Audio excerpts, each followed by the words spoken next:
রমজান মাস, এটা মানুষের জীবন বদলে দেওয়ার একটা সুযোগ।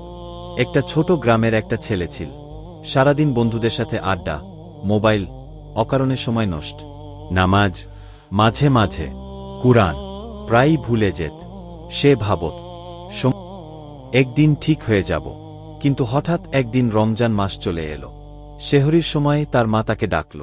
ঘুম চোখে সে উঠে বসল। মা খুব শান্ত কণ্ঠে বলল, বাবা, রমজান শুধু ক্ষুধা সহ্য করার নাম না, রমজান হল নিজের হৃদয়টা পরিষ্কার করার মাস। এই কথাটা তার মনে গভীরভাবে লাগল। সেদিন থেকেই সে নিজের সাথে একটা চুক্তি করল।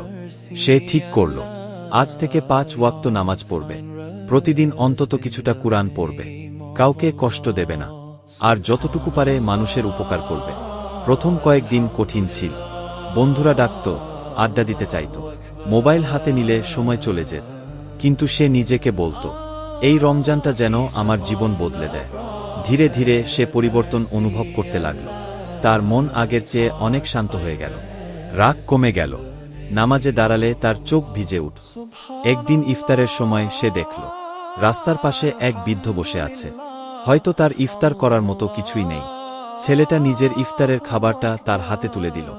বৃদ্ধ মানুষটা দোয়া করে বলল, আল্লাহ তোমার জীবন সুন্দর করে দিক। সেই মুহূর্তে ছেলেটা বুঝল, রমজানের আসল সৌন্দর্য কোথায়। রমজান আমাদের শেখায় ধৈর্য, ক্ষমা আর ভালোবাসা। রমজান আমাদের মনে করিয়ে দেয়, এই দুনিয়া চিরস্থায়ী না। তাই আসুন, এই রমজানে আমরা নিজের জীবনটাকে একটু বদলাই। 5 ওয়াক্ত নামাজ পড়ি, কুরআনের সাথে সময় কাটাই, গরিব মানুষদের পাশে দাঁড়াই, আর বেশি বেশি আল্লাহর কাছে ক্ষমা চাই। কারণ হয়তো এই রমজানই আমাদের জীবনের শেষ রমজান হতে পারে। আর যদি এই রমজানে আমরা সত্যিকারের বদলে যেতে পারি, তাহলে এই পৃথিবীর সবচেয়ে বড় সফল মানুষ হব আমরা।